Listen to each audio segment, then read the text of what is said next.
کلیواله نن راغلی ډیر زبردست ځای ته.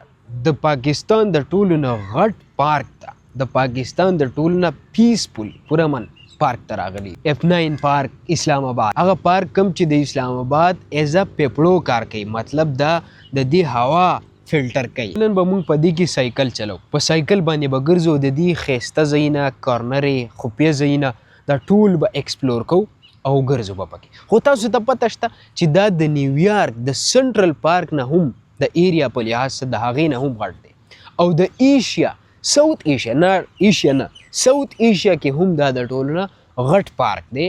سیټي مطلب د ښار پارکونه چې کومي هغو کې دا د ټولو نه غټ پارک دی. د دې نه علاوه د دې ښایستهوالی، د دې هیډن کارنرز کوم ځایونه چې موږ نه دي لیدلي هغه به هم درته. دا یو قائد دی، نظریه کونسل، او دا منسوب کوي د قائد اعظم سره.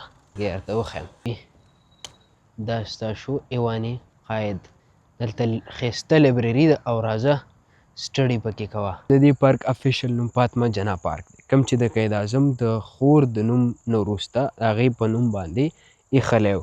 دا په 1992 کې مایکل جاپرو یو مشهور آرکیټیکټ و، هغې ډیزاین کړی، او په 1994 کې دا پبلک دپاره کولاو شو. لیکن د دې ډیولپمنټ نور هم ډیر کلونه بیا واخیسته آهسته آهسته، او دا چې کوم دی تقریبا 750 ایکړ باندې دا پلاو دی. اوس راځو د دې اهمیت طرف ته. دې پارک ته د دې ښار یو سبز گرین هارټ ورته وایي. څنګه چې تاسو ګورئ دا پارک د خلکو دپاره، فیملیز دپاره، د جاګرز دپاره، سایکلیسټ دپاره یو پیسفول، یو سرسبز، یو پرامن، یو خاموش انوایرمنټ چې کوم دی هغه ورکوي. د دې نه علاوه کلیواله دا CDA کیپټل ډیولپمنټ اتھارټي چې کوم دی د دې دیکبال، او دا هم یو فوټوجینک او کلینیسټ پارک دی په دې انټایر سټي کې. کلیواله په دې کې 4 ګیټه دي او د هر ګیټ خپل مقصد دی. ګیټ نمبر 1 فاطمه جناح ایوینیو، د فیملیز دپاره یو ښه انټرنس دی. ګیټ نمبر 2 فیصل ایوینیو، د جاګرز دپاره او سایکلیسټ دپاره بهترین ګیټ. ګیټ نمبر 3 مارګلا سایډ ګیټ، نیچر دی هلته، سنسیټ دی، خاموشي ده، پیس دی.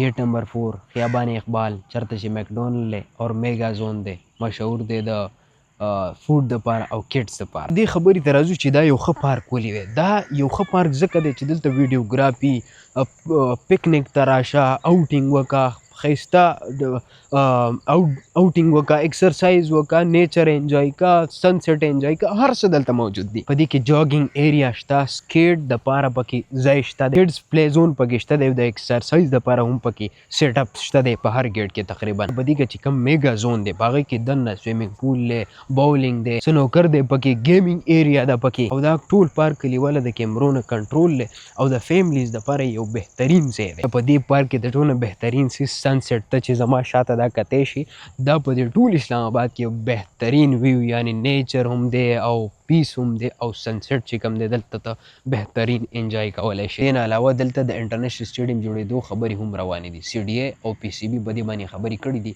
اوسه پورې تقریبا په هغې باندې د کنسټرکشن شروعات نه دي شوي، داسې واضحه خبر نه دی راغلی. هغې نه علاوه دلته سټیډیم آلریډي وړوکی شان موجود دی، د کرکټ دپاره، فوټبال دپاره هم شته دی، ټینس دپاره هم شته دی.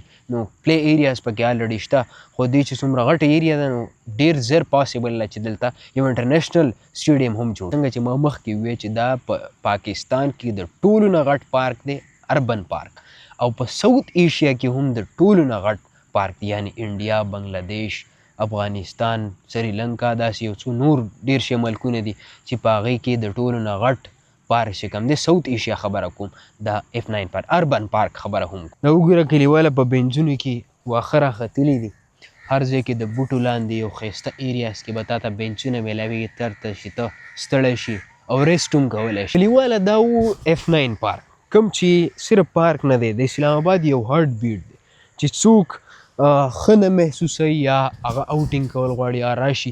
F9 کې اکثر سټوډنټ خپل پروجیکټس کوي، خپل ویډیوګرافي کوي، فوټوګرافي کوي، خپل کوم دی شوز چې کوم دی خپل ورک شو کوي، هغه هم دلته راوړي. نو دلته ډېر زیات اکټیویټیز کېږي. کله پکې د ګاړو شو کېږي، کله پکې یو ایونټ کېږي، کله بل ایونټ کېږي، کله پکې سنګرز راشي، کله فیسټیولز مطلب موسمیاتي چې کوم فیسټیول دي، که سپرینګ دی که آټم دی، مختلف قسم پکې فیسټیولز کېږي. اوس نور هم زما خیال فیسټیول روان دي، هغه به هم تاسو ته شو کوو. نو کلیواله دا قصه وه د F9 پارک. دلته چې کوم دی څنګه چې ما مخکې ویل چې سایکلینګ، جاګینګ، رننګ، آوټینګ، واکینګ او مطلب دا چې فوټوګرافي، نیچر، سنسیټ او مختلف ډیر داسې څیزونه. دا پارک چې کوم دی دا انتهایی یونیک جوړی دا څیزونه، او داسې په دنیا کې ډیر کم کوز پارکونه، بلکې اسلام آباد ایز ا هول چې کوم دی په دنیا کې په دویم نمبر نیچر بیس ښایسته کیپیټل دی. نو هغې له بیا خدای داسې تقریبا هر سیکټر کې دلته پکې یو څو کیلومیټر بار یو پارک تا ته میلاویږي، خو دا پکې پوره سیکټر F9 دا یو پارک دی. نو انشاءالله نیکسٹ ولاګ کې میلاویږو. دا وه د F9 خبره، او تاسو دا زموږ ویوز چې کوم موږ کیپچر کړي دي دا پکې ورسره انجوای کوئ. الله حافظ.